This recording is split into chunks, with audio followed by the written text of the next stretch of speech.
Hello friends, welcome to Karn ISPCS academy. मैं Karn. Friends, हम लोग आज से बिहार के भूगोल को देखेंगे। जी हाँ, आज से हम लोग बिहार के ज्योग्राफी को देखेंगे। इसमें जो हम लोग को जो फोकस एरिया होगा, एक तो होगा कि कॉन्सेप्ट। पहला क्या होगा? कॉन्सेप्ट। देन आफ्टर क्या होगा? कॉन्सेप्ट। साथ ही साथ अभी तक जो PYQ यानी प्रीवियस ईयर में जो क्वेश्चंस पूछा गया है उसको मैं कॉन्सेप्ट के साथ साथ आपको फोकस करा दूंगा। ये क्वेश्चंस आया है। और फैक्ट यानी हम लोग ट्रिक, कॉन्सेप्ट, फैक्ट सभी चीज़ को देखेंगे ताकि एक बार देख लें, यकीनन आपको वापस कभी देखने की जरूरत नहीं पड़ेगा।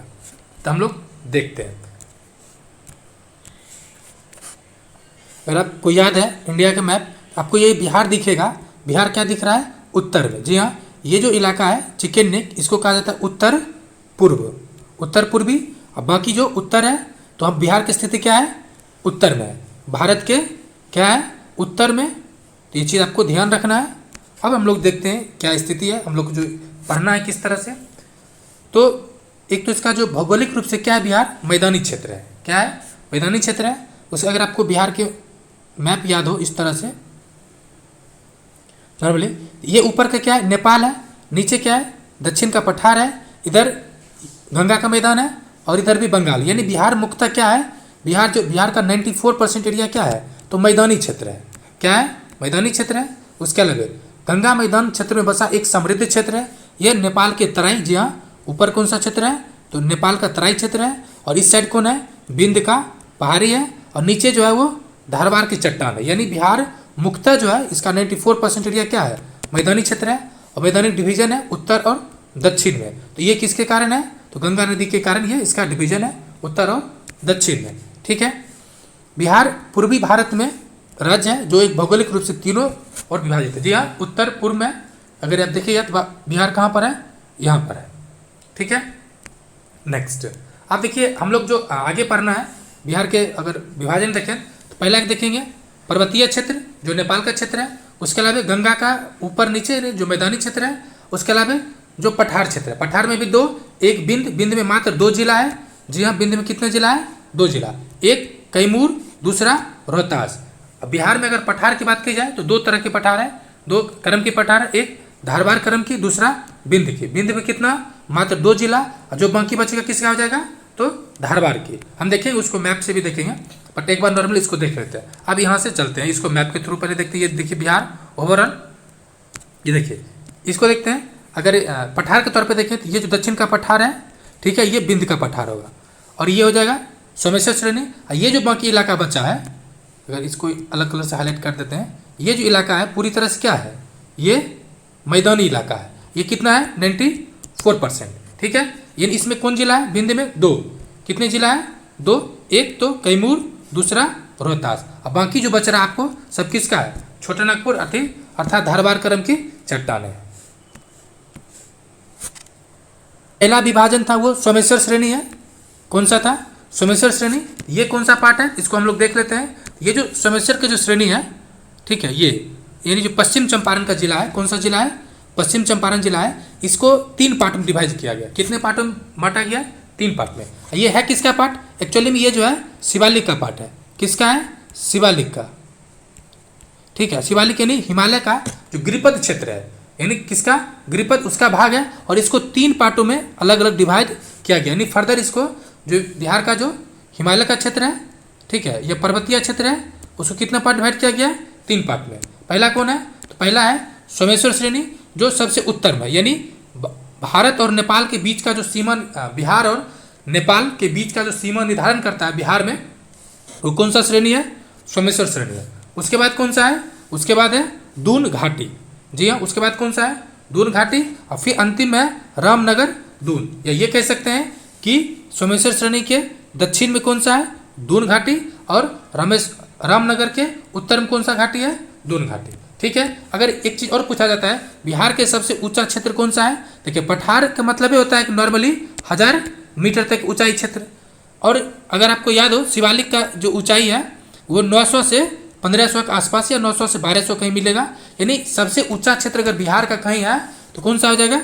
सोमेश्वर का पार्ट है। और इसकी ऊंचाई कितना है? 874 मीटर। अभी डिटेल्स हम लोग देखेंगे, बट इसको एक बार नॉर्मली देख लेते हैं। ठीक है। नेक्स्ट इसी का पार्ट है, नदी के देखें तो दूसरा जो बात है, ये दक्षिण का पठारी क्षेत्र है। ये किसका पार्ट है? धारवाड़ करम का। ये किसका पार्ट? तो ये तो सोन नदी का दोआब क्षेत्र है, गंगा सोन का। लेकिन पठारी क्षेत्र भी है, 2 जिला। कौन कौन जिला है?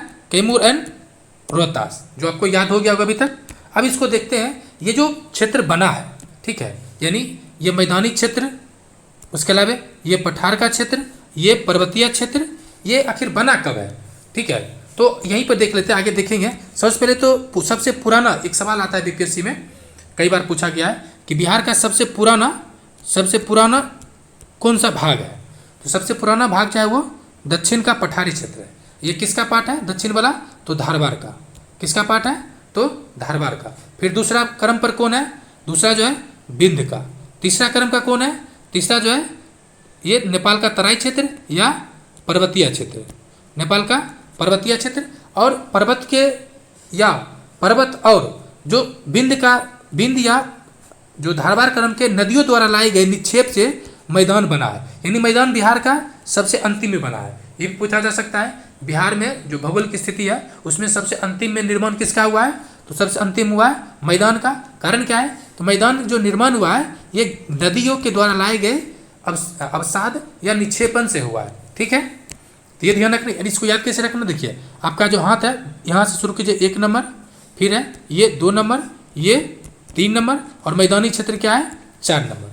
तो ये आई थिंक याद हो गया होगा। बाकी यही है कि जो घाघरा गंडक, बूढ़ी गंडक, बागमती, कमला, कोसी, महानंदा, ये सब क्षेत्र है। तो आगे देखते हैं हम लोग। और ऐसे भी बिहार, ये जो मैदान अंग का मैदान है ये मगध का मैदान है। ठीक है, ये दोनों जो गंडक और कोसी का है, ये कोसी और महानंदा का है। ये दुआब मतलब 2 नदियों के बीच का क्षेत्र को क्या कहते हैं? दुआब कहते हैं। आगे हम लोग देखते हैं। अब बात करते हैं सिंगल क्षेत्र में। तो सबसे पहला क्षेत्र कौन सा है? नेपाल का तराई क्षेत्र, यानी पर्वतीय क्षेत्र देखा गया है। इसका निर्माण कब हुआ है? पहले ये है कहाँ पर? आप लोग जस्ट ऊपर देखा कि ये क्षेत्र है पश्चिम चंपारण वाला। चंपारण कौन सा है? चंपारण क्षेत्र तो बिहार के उत्तर और पश्चिम में, ये उत्तर और पश्चिम में हिमालय पर्वत का शिवालिक का पार्ट है, जो हम लोग ऊपर देखा भी है। इसकी जो क्षेत्रफल है यानी 932 किलोमीटर स्क्वायर है। कितना है? 932 किलोमीटर स्क्वायर है।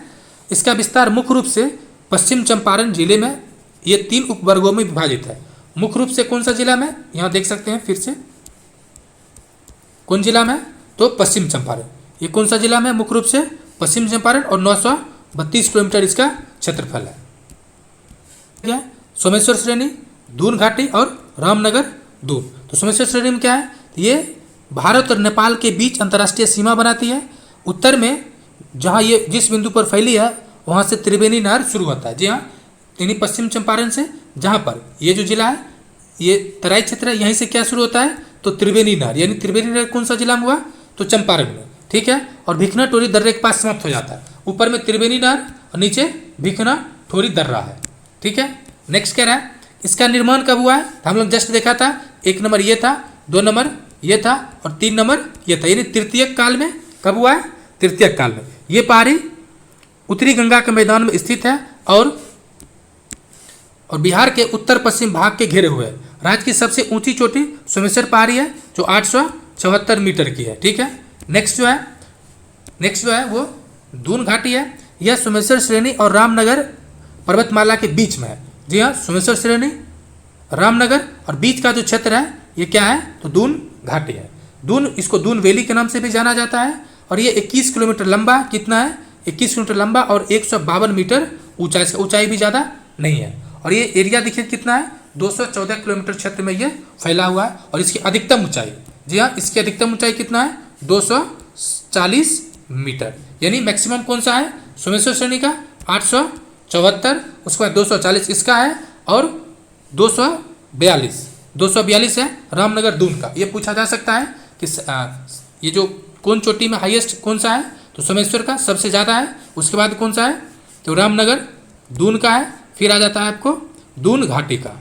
ठीक है, दून घाटी का, ये ध्यान रखना आपको। नेक्स्ट अब है दूसरा नंबर दून घाटी, रामनगर दून। दूसरा क्या? रामनगर दून। ये क्या है? तो सोमेश्वर पहाड़ी के दक्षिण में एक श्रृंखला है। यह बेतिया जिला मुख्यालय से लगभग 40 किलोमीटर दूर गंडक नदी के तट पर है। जी हाँ, ये जो रामनगर दून है कौन सा नदी है, तो गंडक नदी के तट पर है। रामनगर दून जो है कई छोटे छोटे घाटियों में बटा हुआ है और ये इसका जो एरिया है 214 किलोमीटर में फैला हुआ है। ठीक है, इसे दक्षिण श्रेणी के रूप में देखा जाता है। यह दक्षिण पर्वतमाला से 32 किलोमीटर लंबा और 6 किलोमीटर या 6 से 8 किलोमीटर तक ये मैक्सिमम चौड़ा है। इसके सबसे जो ऊंची चोटी है ये पूछा जा सकता है, इससे सबसे ऊंची चोटी क्या है, तो संतपुर। संतपुर कौन सा है, किसका, तो रामनगर। राम जी क्या थे, संत थे। राम जी क्या थे, संत थे, याद करने के लिए। तो रामनगर दून का सबसे ऊंची चोटी संतपुर। ठीक है, अब क्या है, तो हरा नदी घाटी रामनगर दून के उत्तर पूर्व में स्थित है। उत्तर पूर्व यानी रामनगर दून ये है, यहाँ पर कौन सा है, हरा नदी घाटी। ठीक है, और यहीं पर कौन सा है, गंडक नदी भी है। दो एक नदी आया गंडक, और नदी घाटी कौन सा होगा, हरा नदी घाटी भी इसी दून के उत्तर पूर्व में है। ये इसका कुछ महत्वपूर्ण पॉइंट्स है। सबसे ऊंचा पॉइंट आपको ध्यान रखना है जो संतपुर है। नेक्स्ट आप बात करते हैं मैदानी क्षेत्र।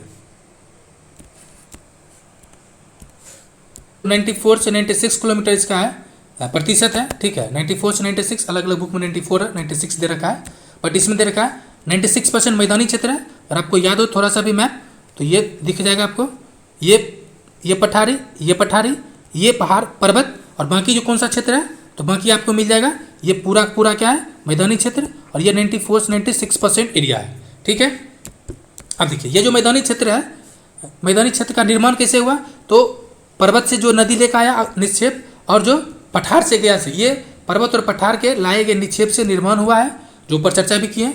अब ये जो नदी घाटी है, ठीक है, इसमें जो नदियाँ हैं, कौन कौन नदियाँ हैं, तो कई सारी नदियाँ हैं। इस देखिए सबसे पहले तो ये गंगा नदी, जिसका मैदान का मुख्य विभाजक कौन सा है, गंगा नदी। उत्तर का मैदानी क्षेत्र और दक्षिण का मैदानी क्षेत्र है, इसका डिवीजन कौन करता है, तो गंगा नदी। अब गंगा नदी सबसे पहले घाघरा, गंडक, बूढ़ी गंडक, बागमती, कमला, कोसी और महानंदा।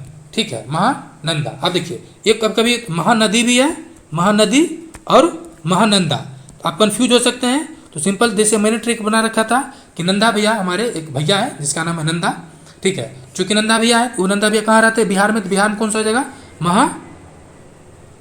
महानंदा जो है बिहार में, और महानदी कहाँ पर है, तो उड़ीसा इधर है। ठीक है, छत्तीसगढ़ उड़ीसा का पार्ट है, ये ध्यान रखना आपको। तो ये हो जाएगा। उसके अलावा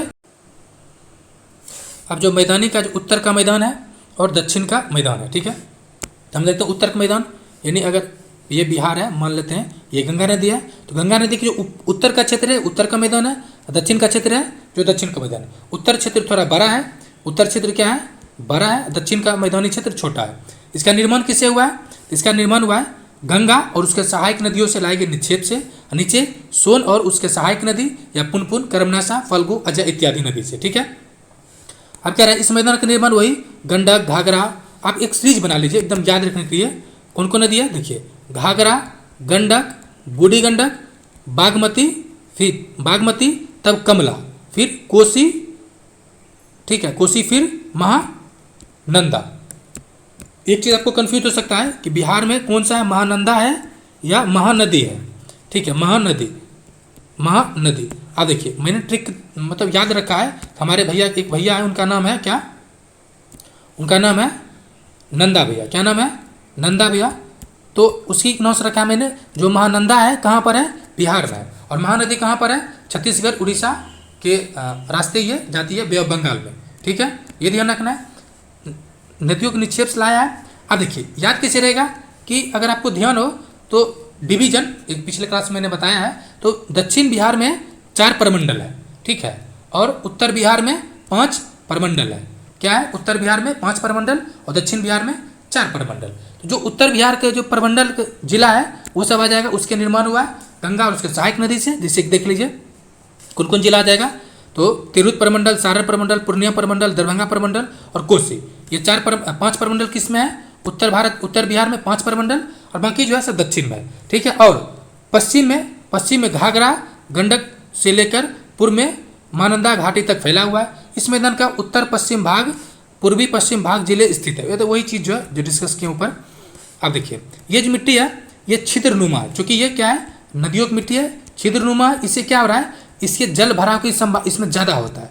जल भराव ज़्यादा होगा, उसे होगा क्या कि जल स्तर रिसाव होगा, और रिसाव परिणाम स्वरूप क्या हो जाएगा, तो जलस्तर ऊपर हो जाता है। और मैदान जो किस क्या हो जाता है, मैदान का ढाल भी है। बाढ़ यानी एक क्वेश्चन पूछा था कि उत्तर बिहार किसके लिए फेमस है, तो उत्तर बिहार जो है वो बाढ़ के लिए फेमस है। 60 से 59 में पूछा गया था, ध्यान रखना। अब क्या रहा है कि इसमें रिसाव स्तर ऊपर होता है, परिणाम स्वरूप जल स्तर ऊपर हो जाता है। इस मैदान का ढाल कैसे है, उत्तर से दक्षिण। अगर आप मैप देख रहे होइएगा, ये देखिए ये है कोसी नदी या कोसी यहाँ से आया उत्तर, पहले कहाँ आया, दक्षिण, ठीक है। फिर कोसी आग कैसे जाता है, ऐसे, यानी ऐसे आया और ऐसे घूम जा रहा है, उत्तर दक्षिण, ठीक है। यानी ढाल कैसे है, उत्तर दक्षिण तथा उत्तर पश्चिम से दक्षिण पूर्व की ओर, उत्तर पश्चिम से दक्षिण पूर्व की ओर ये चला जाता है, ठीक है। इस मैदान का भाग अपेक्षाकृत ऊंचा है। उत्तरी मैदान क्या है, ऊंचा है। क्यों ऊंचा है, सिंपल सी बात है, ये नेपाल का क्षेत्र है, नेपाल ऐसे भी ऊंचाई क्षेत्र पर है, यानी हिमालय का पार्ट है, तो ऊंचा क्षेत्र है। जबकि जलोढ़ पंखों के स्थान है जिसका निर्माण गंडक, बूढ़ी गंडक, कोसी, महानंदा आदि नदियों के तलछट से हुआ। उत्तरी मैदान का, उत्तरी बिहार का यह मैदान दोआब द्वारा मिलती है, जो कि दोआब मतलब दो नदियों के बीच का क्षेत्र है। 3 दोआब है ऊपर में जो मेनली फेमस है, कौन कौन है, घाघरा गंडक दोआब, गंडक कोसी दोआब और कोसी महानंदा दोआब। इन उत्तर बिहार देखिएगा ये क्षेत्र है, यहाँ पर कौन है, घाघरा नदी, यहाँ पर क्या है, गंडक नदी, यहाँ पर कोसी नदी, यहाँ पर क्या है, सबसे पूर्वी नदी कौन है, महानंदा।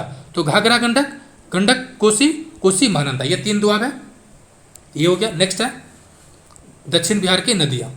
दक्षिण नदियाँ नहीं बल्कि दक्षिण बिहार का मैदानी क्षेत्र, ठीक है। इसका किससे निर्माण हुआ होगा, तो गंगा नदी से दक्षिण तथा दक्षिण पठार के बीच, यानी ये जो है गंगा नदी, ये इसके और इसके ये पठार के बीच का ये जो क्षेत्र है ये मैदानी क्षेत्र है। इसका आकार अगर देखिएगा ये त्रिकोण है, यहाँ पर देखिए ये, अगर ये गंगा नदी है, ठीक है, इसका आकार लगभग त्रिकोण दिख रहा होगा आपको। यहाँ भी नदी पहाड़ी है, कैसा है, त्रिकोण है, ठीक है। इस मैदानी क्षेत्र कैसा है, ट्रायंगल की तरह है, कैसा है, ट्रायंगल के तरह है।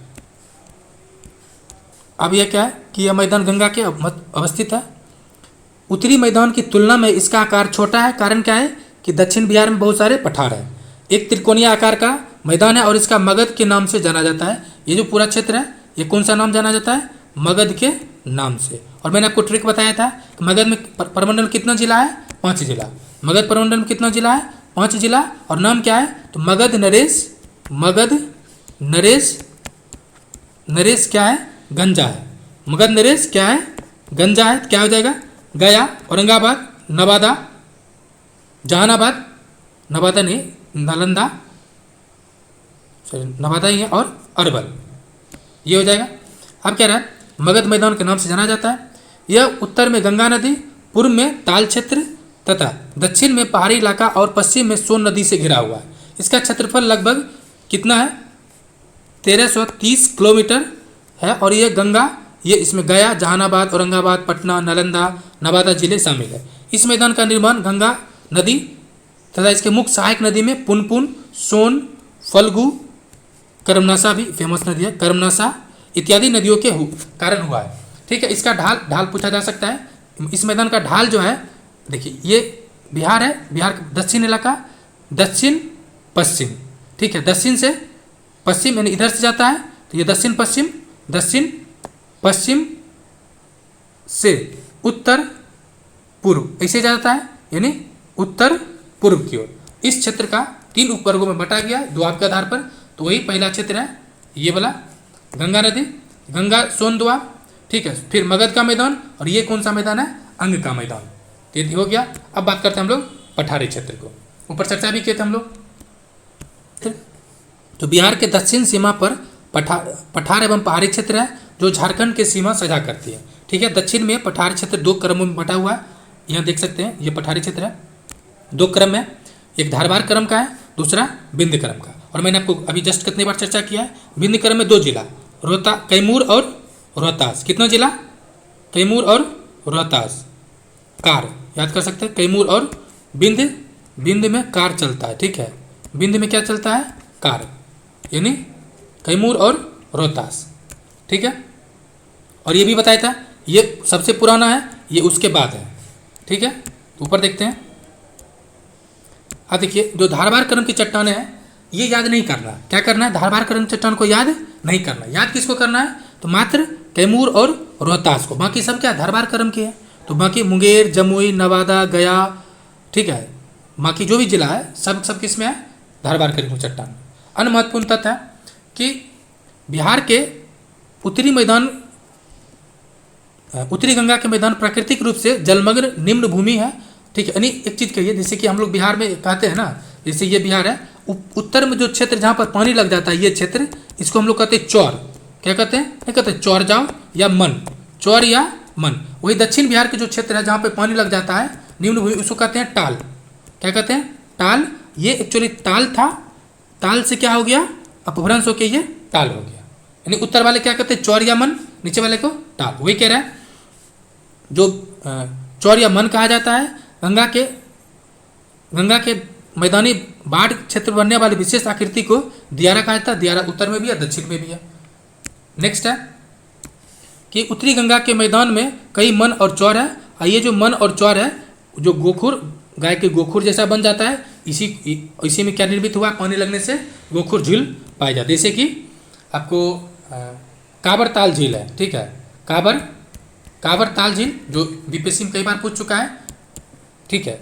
अब कह रहा है कि दक्षिण गंगा के मैदान में तटबंध से लगे गहराई वाले या निम्न वाले क्षेत्र को क्या कहते हैं, ये ताल था, अपभ्रंश होकर क्या हो गया, टाल, ठीक है।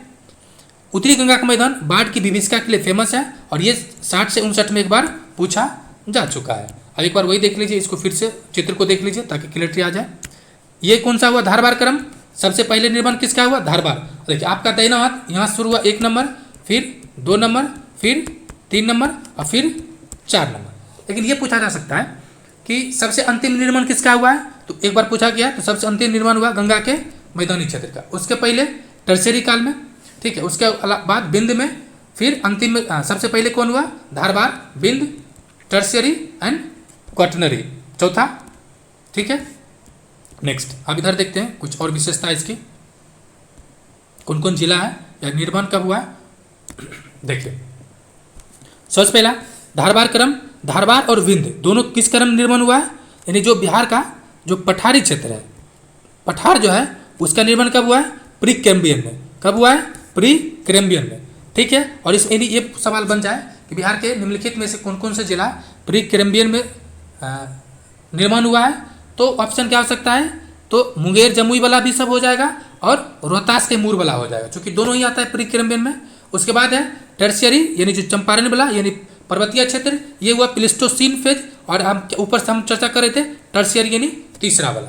और क्वाटनरी यानी चौथा क्रम पर किसका निर्माण हुआ है, तो चौथा क्रम हुआ है गंगा का मैदानी क्षेत्र का, जो 96% के आसपास एरिया है, ठीक है। और ये प्लिस्टोसीन और होलोसीन। अब देखिए जब गंगा के जो पर्वत निर्माण होने लगा था, ठीक है, उसी के साथ साथ क्या हो रहा था, पर्वत का जो अवशेष आ रहा था वो भी निक्षेप हो रहा था मैदान में, तो प्लिस्टोसीन में भी बना था, लेकिन मुख्य रूप से होलोसीन में मैदान बन के तैयार हो गया था, ठीक है। अब ये देखिए कि किसके लिए फेमस है, तो जो ये जो है सबसे प्राचीन पठार है। उसके अलावा ये जो रोहतास कैमूर है, यानी जो बिंद क्रम का चट्टान है, ये चूना पत्थर के लिए फेमस है। चूना पत्थर, ठीक है, किसके लिए फेमस है, चूना पत्थर। ये क्रम नंबर दूसरा सबसे प्राचीन है। सोमेश्वर श्रेणी हम लोग चर्चा किए थे कि सबसे नवीन पहाड़ी क्षेत्र है। ये पूछा जा सकता है कि सबसे नवीन पहाड़ी क्षेत्र कौन सा है, तो सबसे नवीन जो पहाड़ी है वो सोमेश्वर श्रेणी है, ठीक है। नेक्स्ट जो है बिहार का अधिकांश भाग मैदानी है, कृषि के लिए सबसे उपयुक्त है, अधिकांश का 96% है। और बिहार का एरिया कितना है, 94,163 वर्ग किलोमीटर स्क्वायर। कितना एरिया है, 94,163 वर्ग किलोमीटर। बिहार की जलवायु मीन्स होता क्या है, किसी स्थान विशेष का लगभग 32 से 35 वर्षों के औसत जो वर्षा, तापमान, आर्द्रता, ह्यूमिडिटी, यानी जो भी चीज़ घटित होता है प्राकृतिक रूप से, उसको क्या कहते हैं, जलवायु कहते हैं, ठीक है। मौसम और जलवायु में थोड़ा अंतर है।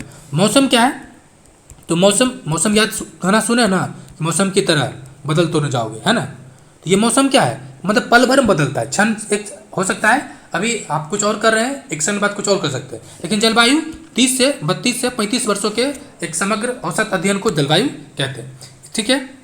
अगर हम बिहार की बात करें, तो अगर आप इंडिया के अगर मैप याद हो आपको, तो इंडिया में, ठीक है, ये इंडिया है मान लेते हैं। इंडिया में बिहार कहाँ पर, यहाँ पर है, ये कर्क रेखा के ऊपर है। बिहार क्या है, कर्क रेखा के ऊपर है, इधर नेपाल है, ठीक है।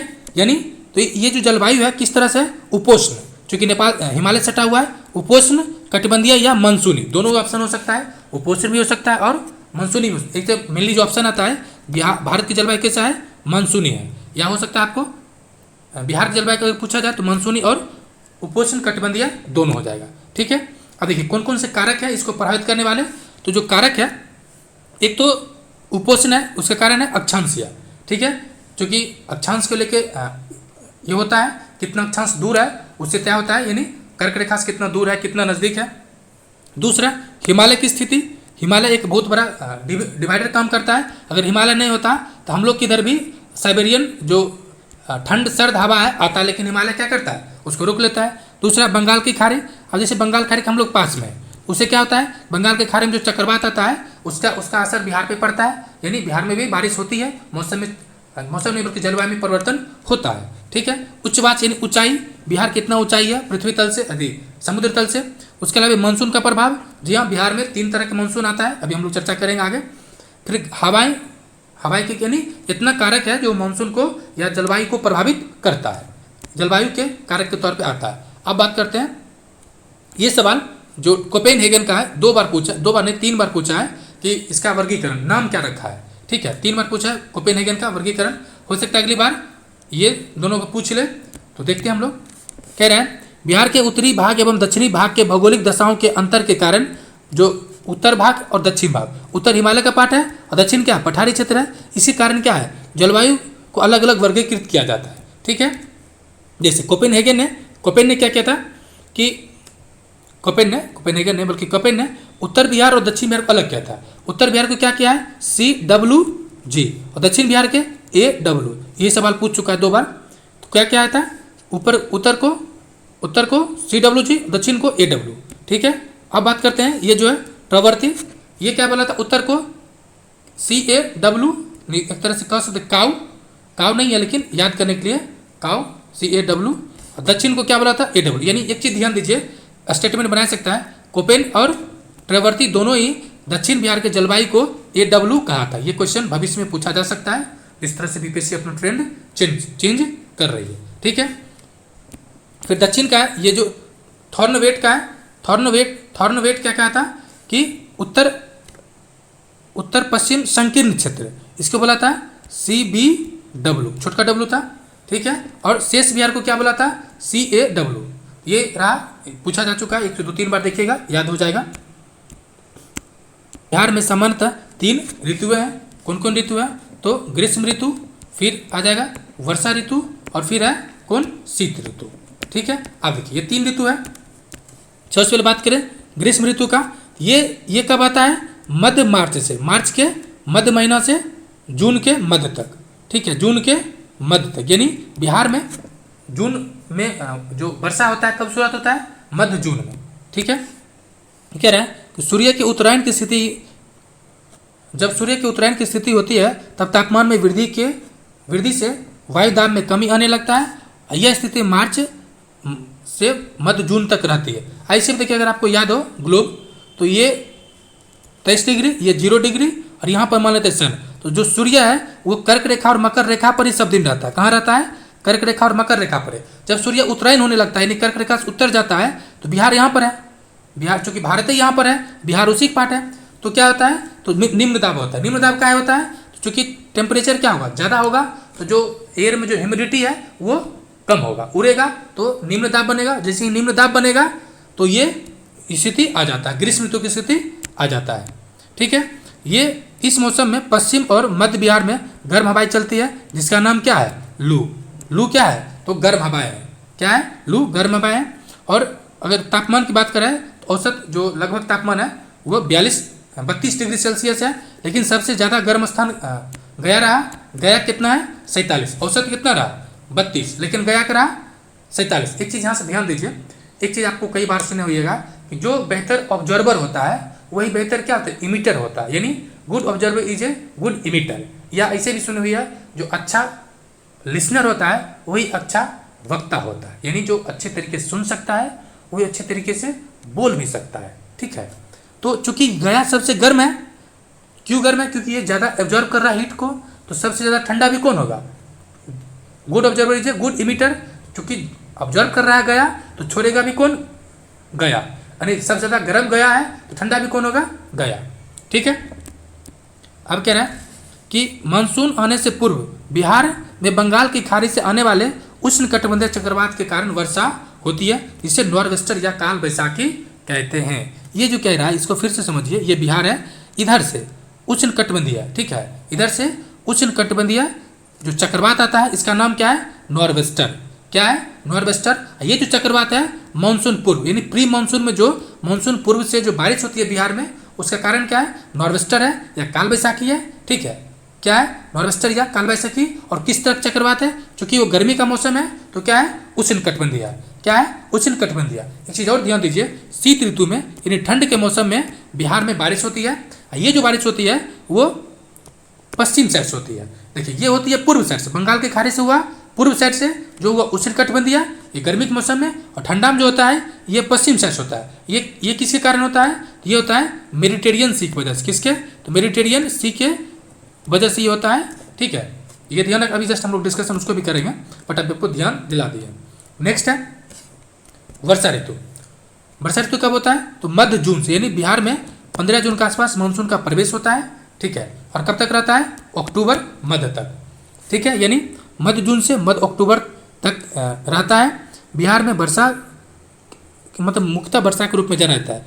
बिहार में मानसून का प्रवेश मध्य जून में होता है और जुलाई अगस्त में सर्वाधिक वर्षा कराती है। ठीक है, बिहार में औसत वर्षा की बात करें, औसत वर्षा तो 112 सेंटीमीटर है। ये कई वर्षों में लगभग 10-15 वर्ष में निकाला जाता है। अभी कितना है? 112 सेंटीमीटर है। ठीक है, अगर 2022-23 में सर्वाधिक वर्षा की बात करें तो किशनगंज में कितना है?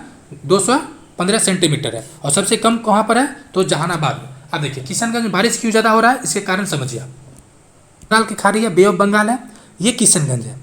ये क्या है? किशनगंज है। अब देखिए अभी हम लोग चर्चा किए थे कि बिहार में जो बारिश आता है, एक तो मानसून पूर्व आता है, वो भी कहाँ से आता है? तो बंगाल की खाड़ी से। बंगाल की खाड़ी से आता है, वहाँ पर भी किशनगंज आ गया। और जब दक्षिण पश्चिम मानसून जाता है, ये भी जो बारिश आता है ये भी बंगाल की खाड़ी से ही आता है। यानी बिहार में दो जो मौसम बारिश है, यानी बैसाखी काल बैसाखी या उससे के बाद जो आता है, यानी मानसून पूर्व और मानसून में दोनों जो प्रवेश द्वार है बिहार में, वो कौन सा जिला है मानसून का? तो किशनगंज। चूंकि प्रवेश द्वार है, थोड़ा सा भी आया तो अपने प्रवेश कर गया, इसलिए सर्वाधिक कहाँ पर है? किशनगंज में। और सबसे कम कहाँ पर है? यहाँ पर। ठीक है, क्योंकि यहाँ से आने में लेट हो जाता है या बारिश के जो पानी है वो कम हो जाता है, इसलिए इस दिशा में सबसे कम है। और सर्वाधिक कहाँ पर है? किशनगंज। कारण क्या है कि बंगाल से ही बिहार में बारिश प्रवेश करती है और बंगाल के सबसे नजदीक जिला कौन सा हो गया? तो किशनगंज। ये क्लियर हुआ? सर्वाधिक किशनगंज क्यों होता है? क्योंकि बिहार के प्रवेश वही वर्षा का प्रवेश ही किशनगंज जिला है। ठीक है, सबसे कम जहानाबाद, जो कि आते आते नीचे लेट हो जाता है।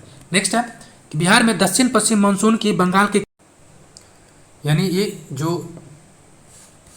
जो बात कहा जाए कि बिहार में सर्वाधिक जो बारिश होता है वो किस शाखा से होता है? तो बंगाल के खाड़ी की शाखा से। कारण क्या है कि बिहार में बारिश से प्रवेश किससे करती है? बंगाल के शाखा से कारण। और दो बारिश, एक बारिश पूर्व जो उष्णकटिबंधीय चक्रवात, ठीक है, दूसरा जो दक्षिण पश्चिम मानसून। ठीक है, अगर आपको याद हो इंडिया का मैप, तो ये देखिए एक शाखा यहाँ से जाती है जो केरल तमिलनाडु इसे करते करते बारिश कराती है। दूसरा शाखा इसका यहाँ से आती है, ठीक है, यहाँ से, और यहाँ ऐसे करते यहाँ पर आके जो बिहार है यहाँ पे प्रवेश करती है। यानी बिहार में बारिश कौन से शाखा से प्रवेश करती है? दक्षिण पश्चिम मानसून के बंगाल की खाड़ी से। दक्षिण पश्चिम मानसून के बंगाल की शाखा या बंगाल की खाड़ी से। ठीक है, इधर अरब सागर की खाड़ी से कहाँ प्रवेश करती है? तो इससे। ठीक है, ये वजह है कि बिहार में बारिश सर्वाधिक होती है किशनगंज में। नेक्स्ट है, पढ़ देते हैं। सर्वाधिक वर्षा होती है बंगाल की शाखा से। बिहार में उत्तरी भाग अधिक वर्षा प्राप्त करता है, इसके कारण बिहार के क्या है कि बाढ़ से होता है तथा दक्षिण के कुछ क्षेत्र सूखा प्रभावित होता है। ठीक है, मतलब ये बिहार की यूनिक फीचर है कि सेम एक साइड डूब रहा है, एक साइड उग रहा है, यानी एक साइड सूख रहा है, एक साइड प्यास से आदमी मर रहा है और एक साइड पानी में डूब के मर रहा है। ठीक है, नेक्स्ट है शीत ऋतु। ये बारिश खत्म कब होता है? शुरुआत होता है मध्य अक्टूबर से। कब तक चलेगा? मध्य अक्टूबर से फरवरी तक। ठीक है, मानसून लौटने के साथ ही बिहार में शीत ऋतु आरंभ हो जाती है। ठीक है, बिहार में दिसंबर एवं जनवरी माह में सर्वाधिक ठंड पड़ता है। सर्वाधिक ठंड वाला जिला कौन सा है? गया। ऊपर चर्चा किया था हम लोग ने, good emitter is a good absorber, या good observer is a good emitter. ठीक है, यानी कौन सर्वाधिक था 47, तो सबसे ठंडा कौन होगा, गया। ठीक है, अब कह रहे हैं जनवरी से दिसंबर माह में भूमध्य सागर से आने वाले शीतोष्ण चक्रवात के कारण पश्चिम एवं मध्य बिहार में हल्की बारिश होती है। ये बारिश ठंडी में क्या होता है, रबी फसल, तो रबी फसल के लिए लाभदायक होता है। अत्यधिक ठंड बिहार में रबी फसल के लिए काफ़ी लाभदायक होता है। जो गेहूँ है ना, स्पेशली गेहूँ के लिए काफ़ी फायदा होता है। यानी एक नज़र में अगर हम देखें बिहार की वर्षा को, होती है 3 से, एक तो ठंडा के मौसम में जस्ट हम लोग देखा कौन सा, तो ये वाला शीत ऋतु वाला, तो भूमध्य सागर का, मेडिटेरियन सी का शीतोष्ण चक्रवात, यानी ठंडा में कौन हुआ, शीत में तो शीतोष्ण चक्रवात आ जाएगा, गर्मी में उष्णकटिबंधीय चक्रवात, और कौन सा खाड़ी से, बंगाल से। कहाँ से, बंगाल से। ठीक है, और दक्षिण पश्चिम मानसून भी कहाँ से आता है, तो बंगाल से। यानी बिहार में जो उत्तरी बिहार का क्षेत्र है, बाढ़ के कारण क्या है कि बिहार में डबल बारिश होती है और सर्वाधिक बारिश होती है। लेकिन कौन सा, तो बिहार में टोटल 3 तरह की बारिश, उष्णकटिबंधीय चक्रवात जो मानसून पूर्व, और शीतोष्ण चक्रवात। ठीक है, शीतोष्ण चक्रवाती जो कि ठंडी के मौसम में, और एक दक्षिण पश्चिम मानसून में। ये था बारिश से संबंधित, यानी जो ऋतु संबंधित वर्षा था, ये देखा। नेक्स्ट हम लोग देखने वाले हैं अभी बिहार की जलवायु। अब जो नेक्स्ट है कि बिहार में कृषि जलवायु कितने तरह के हैं, तो 3 तरह के। बिहार में जो कृषि जलवायु है वो कितने तरह के हैं, तो 3 तरह के। आप एक नज़र इसको देख लीजिए, फिर हम लोग मैप में भी देखेंगे। ये गंगा नदी, अब देखिए उत्तर बिहार में 2 कृषि जलवायु है, कृषि जलवायु नंबर 2 और कृषि जलवायु नंबर 1। एक नंबर कितना जिला है, इसमें 13 है, और इसमें कितना है, 8। 13 8 कितना है, 21। यानी ये पूछा जा सकता है कि उत्तरी कृषि जलवायु क्षेत्र में ज़्यादा जिला है या दक्षिणी में, तो दक्षिण में कितना बचेगा, 17। 21 ऊपर हुआ, 38 में से 21 या तो 17 दक्षिण में, और दक्षिण के भी 2 पार्ट है, यानी 3 का पार्ट 1 और 3 का पार्ट बी। ठीक है, 3 का पार्ट 1 और 3 का पार्ट बी, टोटल कितना जिला हुआ, 38। 38 में 21 जिला उत्तरी जलवायु क्षेत्र में, जलवायु क्षेत्र नंबर 1 और जलवायु क्षेत्र नंबर 2, दोनों मिला कितना है, 21। और बाकी जो बचा कितना, 17, तो 3 नीचे है। देख लेते हैं, वही चीज़ यहाँ पर भी है कि फसलों के वर्गीकरण और दशाओं के आधार पर जलवायु कृषि को विभाजित किया गया, जो 3 वर्ग में है। ठीक है, दक्षिण बिहार तीसरे वर्ग के 2 वर्ग में, जो अभी ऊपर चर्चा किए थे। अब इसको थोड़ा मैप से भी देख लेते हैं ताकि चीज़ आपको याद रहे। ठीक है, जिससे देखिए जलवायु 1 में कितना जिला, तो 13 जिला, कितना, 13। इसमें कितना जिला, एक बार आपके सामने काउंट कर देते हैं, 1 2 3 4 5 6 7 8, कितना जिला, 8। इसमें 13 है, इसे काउंट किया हुआ है, इसलिए पीछे ध्यान नहीं देना है, नीचे लिखा भी है। अब जो 6 और 11 है, जो 17 जिला है, इसमें कितना जिला है, इसमें 11 जिला है, और इसमें कितना है, 6 जिला। यही सवाल पूछा था एक बार बीपीएससी ने कि किस कृषि जलवायु क्षेत्र में बिहार में सर्वाधिक जिला की संख्या है, किसमें है, तो कृषि जलवायु नंबर 3 कितना जिला है, 17। अगर 3A 3B पूछता तो फिर अलग होता। ठीक है, लेकिन ऑप्शन रखा था 1 2 और 3, तो चूंकि 3 में कितना है, 17 जिला है, और इसमें कितना है, 13 जिला है, इसमें कितना है, 8 जिला है। आई थिंक आपको याद हो गया होगा। आपको एक ये तो पूछ चुका है, लेकिन और टफ करना चाहे तो ये पूछ सकता है कि किस जलवायु क्षेत्र में कौन कौन सा जिला है। तो आपको मैं बहुत आसान ट्रिक्स याद करा देता हूँ, चिंता की बात नहीं है। ठीक है, अब देखिए, अगर आपको याद हो, मैंने प्रमंडल को जस्ट जब क्लास लिया था अगर देखा होगा तो आपको याद हो गया होगा। जैसे कि मैंने क्या बोला था, प्रमंडल बारिश, इसमें कौन सा प्रमंडल है, ये पूर्णिया प्रमंडल है। कौन है, पूर्णिया। ये कौन सा है, कोसी। तो ये कि देखिए जो जलवायु नंबर 2 है, कृषि जलवायु नंबर 2, इसमें 2 प्रमंडल है। मुख्यतः कौन सा प्रमंडल है, 2 प्रमंडल, एक पूर्णिया प्रमंडल, दूसरा कोसी प्रमंडल। पूर्णिया प्रमंडल कितना जिला, 4 जिला, और कोसी में कितना जिला है, तो 3 जिला। टोटल कितना जिला हुआ, 7 जिला। लेकिन है कितना, 2 में 8 जिला है। एक जिला कौन ज़्यादा है, एक जिला है ये खगड़िया, यानी खगड़िया जिला इसमें एडिशनल है। ये याद हो गया। अब देखिए दूसरा नंबर, देखिए ये जो जिला है, ये जो जलवायु नंबर जोन नंबर 1 है, इसमें कितना जिला, तो 13 जिला। अब देखिए इसमें कौन सा है प्रमंडल, मैंने आपको ट्रिक बताया था, जैसे कोसी है, क्या है, कोसी कोई लड़का है या लड़की है। ठीक है, आपको क्या कर रही है, एसएमएस, कोसी क्या कर रही है, एसएमएस कर रहा है, एसएमएस कर रहा है। अब याद कैसे रह जाएगा, देखिए एस से सहरसा, एम से मधेपुरा, एस से सुपौल, यानी कोसी क्या कर रहा है, एसएमएस। ये 3 जिला हो गया। दूसरा ये जो पूर्णिया में कितना है, 4 जिला, तो याद कैसे रहेगा? तो किशन है, मतलब किशन, ठीक है, किशन कह रहा है कि किशन अरा हुआ है, किशन अरा है क्या? पार्क जाने के लिए, पार्क जाने के लिए। पार्क मतलब प से पूर्णिया, के से कटिहार। किशन अरा है कहाँ जाने के लिए? पार्क जाने के लिए। किशन अरा है कहाँ जाने के लिए?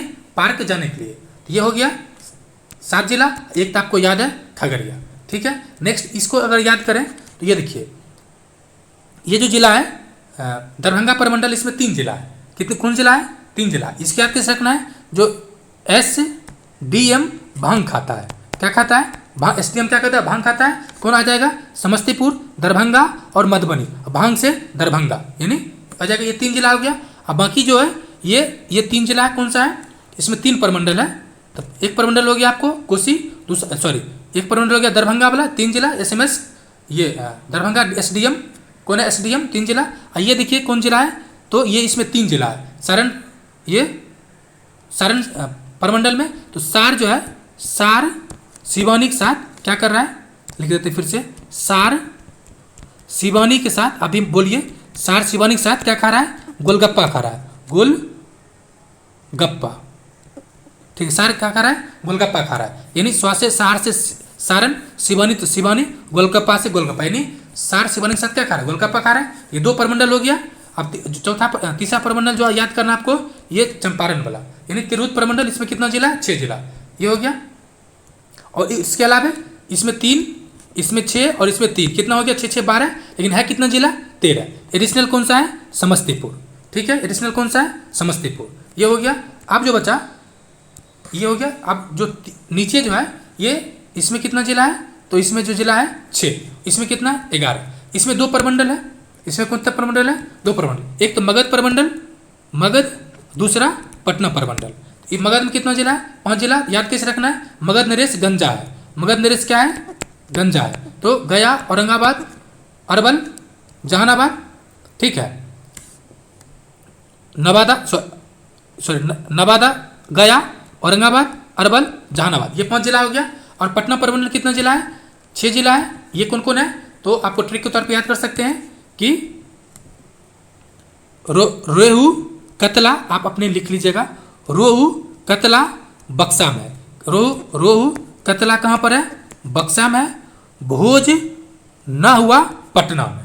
रोहू, कतला बक्सा में, भोज ना हुआ पटना में। तो भोज से भोजपुर, नौ से नालंदा और पटना। इस तरह से आपको सब जिला याद हो जाएगा, ठीक है। दूसरा है इसमें तो बी और बी भागी, यानी बांका और भागलपुर। इस प्रमंडल में कितना जिला है? 2 जिला। और इसमें क्या है?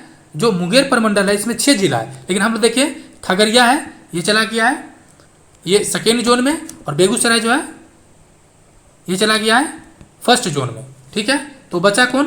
तो ये जमुई, शेखपुरा, मुंगेर और लखीसराय। इस तरह से आप सभी प्रमंडल को याद कर लीजिएगा। बाकी यहाँ डिटेल दिया हुआ है, तो ये याद करना आसान नहीं रहेगा। आप ट्रिक जरूर याद कीजिए, आई थिंक आसान हो जाएगा। ये जो इस पाँच बारिश होता है, ये जो जोन 1 में, जोन 1 किधर है? इधर है। इधर बारिश होता है 104 से 145। जोन 2 में देखिए किशनगंज है। किशनगंज बिहार में सर्वाधिक होता है, इसलिए यहाँ पर 120 से 140 सेंटीमीटर होता है। चूँकि ज़्यादा बारिश होता है इसलिए क्या हो जाएगा? जूट, धान, चाय, मक्का, ठीक है। जोन 3 है। जोन 3 में सबसे कम बारिश होगा, तो 95 से 115। और चूँकि पानी कम होता है, मिट्टी भी क्या है? भंगर है। और गेहूँ, दाल, अरहर, चना इत्यादि आएगा। ये रहा कृषि जलवायु क्षेत्र। तो आज का क्लास यहीं पर समाप्त होता है फ्रेंड्स। बाकी क्लास के लिए आप वीडियो से जुड़े रह सकते हैं। तब तक के लिए आपको बहुत बहुत शुक्रिया एंड जय हिंद।